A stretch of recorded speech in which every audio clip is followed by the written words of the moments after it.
Bonjour Laetitia Lévy, je suis heureuse de faire cette vidéo, merci de vous abonner à ma chaîne et liker si ça vous plaît, ça me fait vraiment plaisir.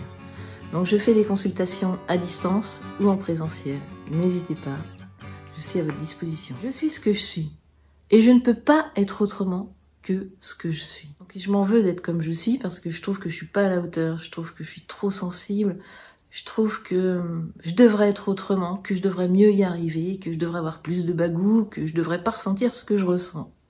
C'est pénible d'être ce que je suis, comme je suis. Et oui, je m'aperçois dans mes consultations qu'on est tous traversés à un moment ou à un autre, plus ou moins intensément, à ce genre de dilemme, de propos, de refus de soi. Et en même temps, est-ce que vous vous rendez compte à quel point c'est extrêmement violent envers soi-même ? C'est même délétère, c'est du mésamour, ça entretient une mauvaise estime de soi. On a peu d'indulgence pour soi, on a peu de compréhension pour soi. Avoir le trac, ne pas se sentir à la hauteur, c'est bien humain et c'est bien naturel.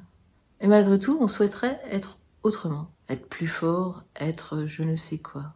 Et à ce moment-là, au lieu de s'envoyer de la compréhension, de l'indulgence, de l'amour, du réconfort, on se coupe de soi. Et à ce moment-là, en fait, on ne fait que renforcer le mal-être, qui peut et qui va prendre des proportions considérables.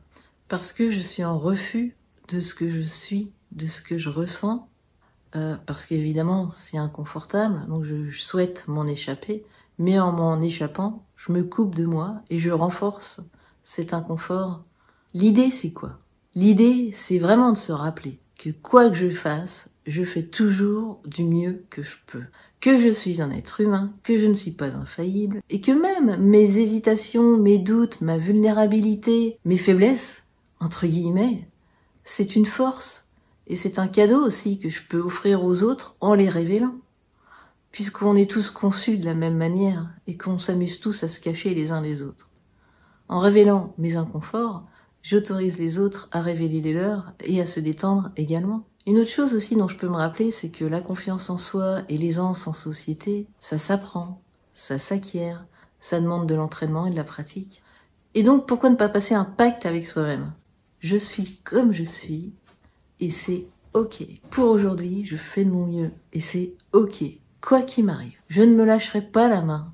Je reste avec moi avec indulgence, compréhension, persévérance, courage, ok et amour. Je suis la personne la plus importante. Je vais faire tout le chemin de ma vie avec moi. C'est quand même important que je m'entende bien avec moi et que je me respecte et que je me tape pas dessus, que je m'en rajoute pas quand c'est déjà suffisamment compliqué. Et juste un petit détail pour finir. Plus je suis bien avec moi et naturellement, plus je suis bien avec les autres, plus je leur fais du bien également.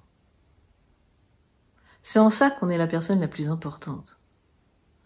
Et c'est en ça que c'est important que chacun prenne soin de lui, parce qu'en prenant soin de soi, on prend soin des autres. Et c'est pour ça que je vous répète, prenez grand soin de vous, vous êtes la personne la plus importante. Quand je vous dis ça, c'est un peu égoïste, parce que je souhaite que vous preniez soin des autres aussi, du monde, qu'on participe tous en fait. Merci pour votre attention, de tout cœur avec vous, prenez grand soin de vous. Bah oui, vous êtes la personne la plus importante. À bientôt.